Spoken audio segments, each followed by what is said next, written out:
Hi guys, hope you're doing all good today, and we're back with another battle report. I'm going to be in control of the mighty Dowie up against Lloyd and his Tomb Kings. So let's get this underway and see how it goes. Now, I've gone for quite an interesting build here, so we are going to have to pause it unfortunately, as normally I do a little bit of slow-mo, we'll do our army breakdowns, but as you can see, this battle is going to get underway straight away. Now in the back, we do have 3 units of Longbeards here, make up most of our infantry corps, plus the unit called the Warriors of Dragonfire Pass, who are the regiment renowned Dowie warriors, who are a very good unit, especially good up against the Tomb Kings, mainly because they have these flaming attacks, and there's a ton in the Tomb Kings roster, which is flammable. Now for our leadership, we have gone for a Rune Lord in the back here, one of the most competitive picks normally. I tend to bring Grombrindle or the High King or something, but in this matchup I thought I'd get a little bit competitive. So we have bought the Master Rune of Wrath and Ruin, which is obviously a fantastic pick, and Master Rune of Negation for that plus 44% damage resistance, which is just super vital and very valuable. And as you can see, the majority of my army is vanguarded up ahead out of my deployment zone. So we've got 4 units of miners with the Blasting Chargers. Blasting Chargers are fantastic against chaff, which often the Tomb Kings will bring, as they just do a massive amount of damage to cheap, lightly armoured troops. Now in the front, we do have 4 units of the Rangers with great weapons. So these guys do have throwing axes. They're fairly short range, but they do a ton of AP damage and can fight very well in combat themselves. We also have the Regiment Renowned version here, the Ulfar's Raiders, who have a fantastic ability called Marked by Ulfar. So as you can see, it gives minus 24 missile parry, minus 22% missile resistance, and minus 30 armor. So these guys don't have the most armor piercing as units overall. We know these crossbowmen, throwing axes are fairly decent, but compared to their guns, not quite so much. But you drop that down, and they will just melt units. Now we have a sneaky little vanguard on the left-hand flank here, 2 units of Bugman Rangers, who are going to be sneaking up over top of this hill and just trying to do a little bit of harass. Now, of course, all of these Rangers are currently stalked as well, so my opponent cannot see them. Now, he's also gone for an incredibly interesting build. I didn't know what to make of when I first saw it, and he's gone for a bit of Tomb King's geometry here, trying to do the Dwarfs at their own game. Well, quickly, up in the flank here, we can see he does have 2 units of Skeleton Horsemen waiting in the trees, but for the most part, his army is going to be built up of Spacek Spearmen. These guys will hold the line for a decent amount of time, however they won't do too much damage back, and in the back he does in fact have Kin Nakesh's Scorpion Legion, the Regiment Renowned version.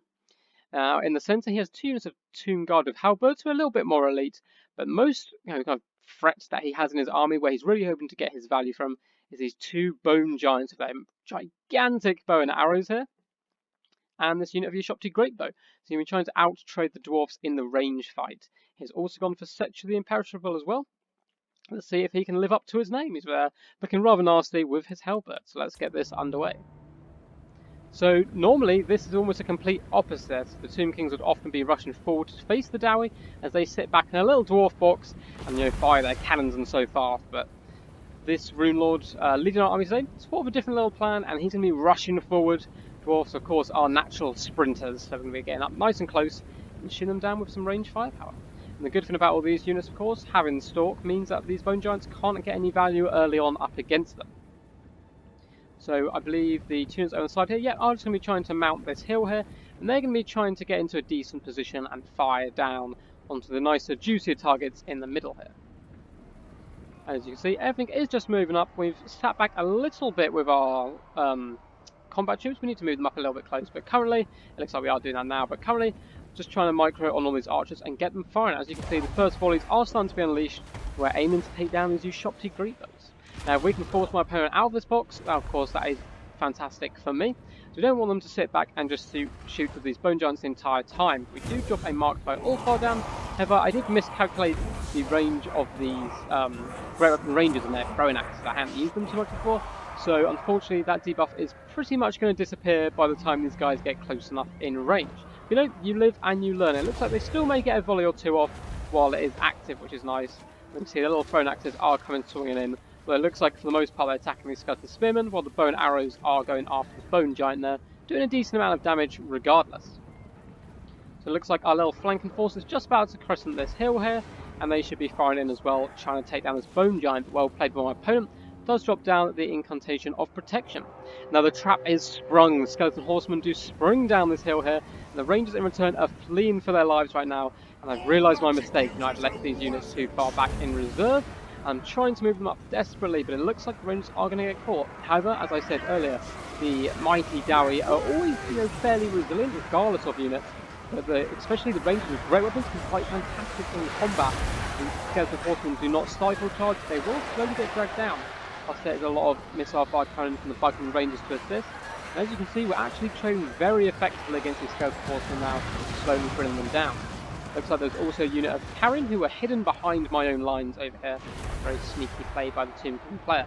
Looks like he realised he is going to have to break his box here and try and keep me away in this main fight as much as possible. Is the best way to protect his Bone Giant, so rather than sitting back and just letting me shoot. As you can see, these two units on the hill, currently protected by this unit of miners, is constantly firing in though, and slowly they are tearing down this Bone Giant, who is now starting to return some fire. So it looks like the Rangers are slowly trying to retreat, trying to get back through the miners' initial charge, and it looks like the Warriors of Dragonfire Pass plus the Longbeards are starting to move up to a 6. We're trying to drag these guys back now, trying to recover from that early mistake and get them to throw back in over top, much like these Bugman Rangers are already doing, getting some fantastic Overwatch fire. Looks like we are finally being dragged down on Skeleton Horsemen. We do have some miners who have trotted down from the hill below, and they're just going to be dropping some blasting charges onto his Skeleton Spearmen. As you can see, there's a very, very decent amount of damage. In fact, just from those 2 blasting charges, they are up to 17 kills. It does quite a lot of nasty splash damage. Over on the top, we did manage to flank around a tiny bit with a unit of Longbeards, wrap them around this unit of miners, and get a flank charge on the Skeleton Spearmen, hopefully breaking them a lot quicker. It does look like the Bone Giant is trying to target them down. Now for my leadership, the Rune Lord did get in a little scrap up against Sector the Impetual, which is certainly not where he wants to be. He's not the best of melee combatants. He's fairly tanky for, a spellcaster, or a support specialist in this case. Of course, Dwarfs do not like magic, so spellcasting is not really the correct terminology for them at least. But he has managed to retreat back though, and we do drop another Mark of Ulfar down on these more elite Tomb Guard with Halberd. As you can see, they are just getting torn down by Overwatch fire as they try and charge in to a little bit, get a little bit of value and help protect Sector here. But they are getting dragged down rather quickly. Good summon by my opponent in the back here though, does bring in the Summoned You Shopty and drops a couple of buffs down on them just to try and mess up this back line, but the Rangers of Greyhounds are going to go charging heroically, trying to allow the Bugman Rangers some time to retreat and fall back. And the back line, it looks like these Bugman Rangers are going to be able to bring down this Bone Giant eventually. They're taking quite a lot of damage in return, but at least they're soaking up, the Shopty Greatbow fire plus the Bone Giant fire, and leaving my main force, a little bit less molested. And these guys are just firing in, and it looks like the Bone Giant is starting to crumble, and they should be able to bring that bad guy down. So in the front, it looks like with the Longbeards' help, the miners are doing relatively well, and we do have some sneaky Rangers who did in fact manage to wrap around and get a nice rear charge on these 2 units of Spearmen. My opponent does respond by chucking in the King Nikita's Scorpion Legion, but by this point these 2 units are pretty much gone, and then there's just so many Dowie here they will eventually drag down the Skeleton Spearmen.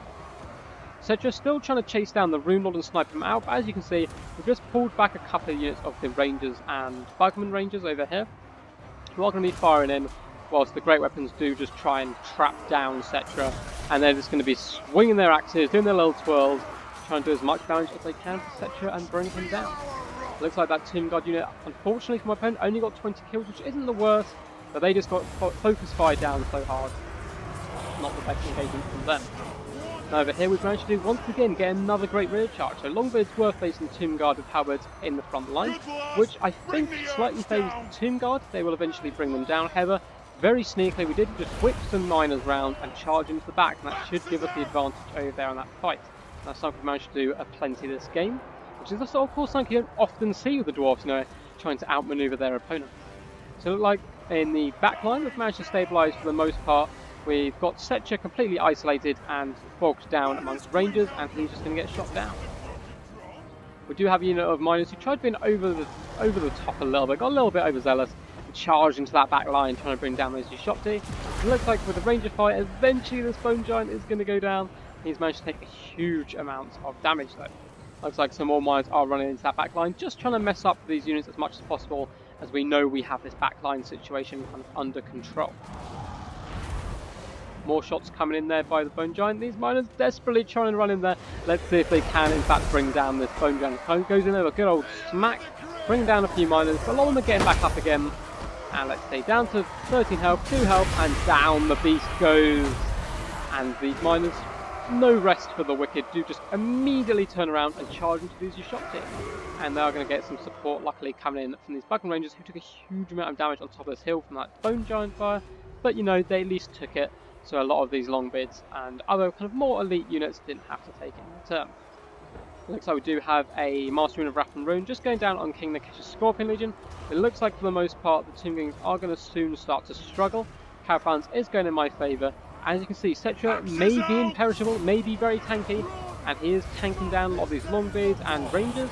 However, there's just so much fire coming in now from all angles, there's no way he's really going to be able to survive and chase all these units down alone.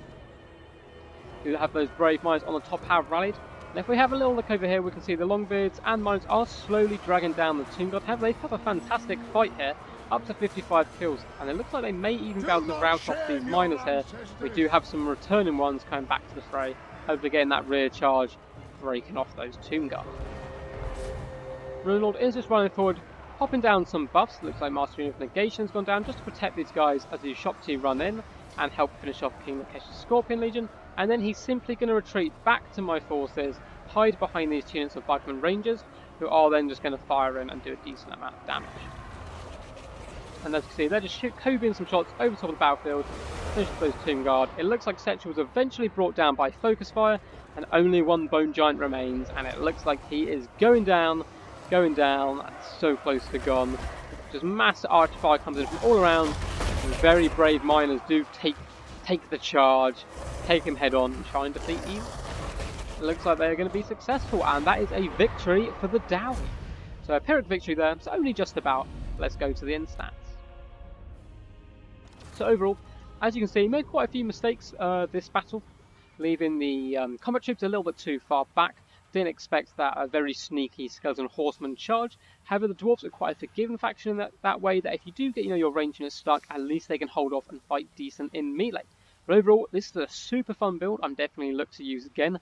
Really catches a lot of players off guard. And if I bought a standard build up against Lloyd's very experimental build himself, maybe my kills would have been shot out by the Bone Giants, and then you have to slowly plod across the battlefield, taking that fire the entire time. However, with the Mass Ranger build, it's supported by the Miners, you instantly have that early pressure on your opponent, takes them by surprise, and do some decent damage. And I think it can definitely work up against people like the Tomb Kings, who have a lot of lightly armoured infantry, that the crossbowmen can still be really effective against, plus the Rangers of Great Weapons can do a decent job taking down those big constructs. So hopefully you guys enjoyed this very sneaky Dowie build.